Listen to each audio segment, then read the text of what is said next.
Bismillahirrahmanirrahim. Assalamu Alaikum Malguru. Again, a warm welcome to all of you in MR Pakistan Pashto learning channel. Today we are going to discuss some Excel tricks which will save you a time while you are working. خپل time بتاسو څنګه بچت کوي څنګه چې موږ Excel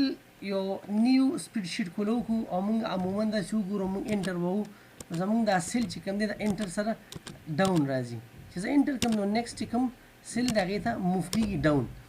زه به دوی مچېره زه پرس انټر ووم نو دا د رائټ ته موف کوي دا د لیفت ته موف کوي دا د اپ موف کوي دا کوم ځای نه چینج کیږي او دا تاسو په ډیټا انټری کې یا د پروجیکټ فایل وي په هغه کې تاسو ته ډیر معمولی غونډه یو کامن یو ورکوډ شاندکا د ډیر لوی اهمیت لري په دې کې تاسو ګورئ زبر اعظم فایل ته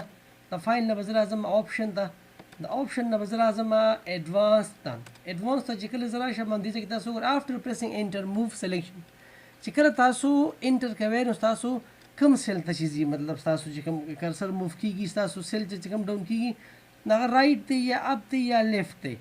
نو عموما خو ډاون ته مطلب دا موو کیږي کنه زه به دوی مشره مطلب سپوز دا رائټ ته موو کوي زه به رائټ سلیکشن ورکم زه به اوکے کوم چې اوس کله انټر ووم دی به رائټ ته موو کیږي تاسو اپ ورکړئ بیا به چې کوم دی اپ ته موو کیږي بیا به لیفت ته موو کیږي تاسو ته ایزیلی مطلب تاسو چې کله انټر وکړئ نو دا به رائټ ته موو کیږي تاسو ته اسانتیا راځي نیکسټ دا وګورئ سپوز دا زما سره ډیزیګنیشنز دي او دا بار دا پوسټ دا مونږ ریپیټ کیږي زموږ سره په یو فایل کې یا زموږ په یو ورک کې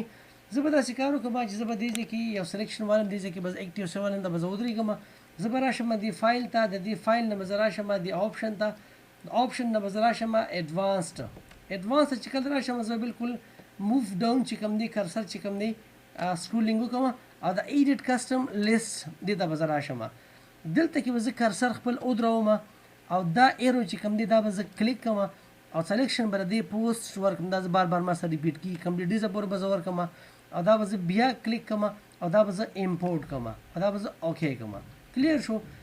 دا به زه بیا اوکے کوم چې کله زه دې کې تاسو وګورئ کنه چې زه کلم دلته کې دا پوسټ دا منشن کوم او دا زه اوکے کوم دا غینه بعد نو ماته په خپل باندې راغیغه ریپلای داسې راځي لکه سپوز چې ماته به لیکل ډیر ضرورت نه راځي ای پوسټ دا چې کوم دی چې دا ما ورکړل او زه چې کله دلته راشم او دې کې زه داسې دا دې کې ودرېږم دا پلس چې دا نشان داس ډریګ کوم یعنی ماته به کمپلیټ هغه ډیزیګنیشن هغه پوسټ هغه ماته منشن کیږي ټیچر کوک ډرایور ټول ماته راځي هغه د دې چیف پورې زه راغلم اوس سپوز دې کې زه ودرېدم سپوز دلته کې ودرېدم دې کې ما کوک ورکو ټیک شو دا کوک ته دا د دې نخته کې زه ډریګینګ کوم نو بیا مطلب دا پوسټ چې کوم دی دا ماته منشن کیږي دا ماته راځي دلته کې ودرېدم او دا زه ډریګ کوم سپوز چې ما ډریګ نو څنګه راغی په ډرایور ټرینر رائټر انسټرکټر دا راځي مګر چیف ته بیا راوځم که زه نور ډریګینګ کوم نو بیا به سره شي بیا ودا ګورداسه بیا او مګه پوسټ دغه نه شروع شي او ټیچر کو تاسو په اسانتیا سره تاسو مطلب ټایم سیف کې بچت بدل کړئ دا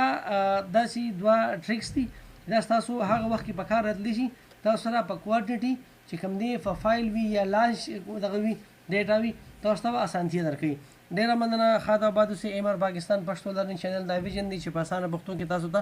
انفارمیټیو ویډیوز ورته تاسو لایک تاسو سبسکرایب تاسو شیر زموږ اپریسیشن دی د لوی الله په امان السلام علیکم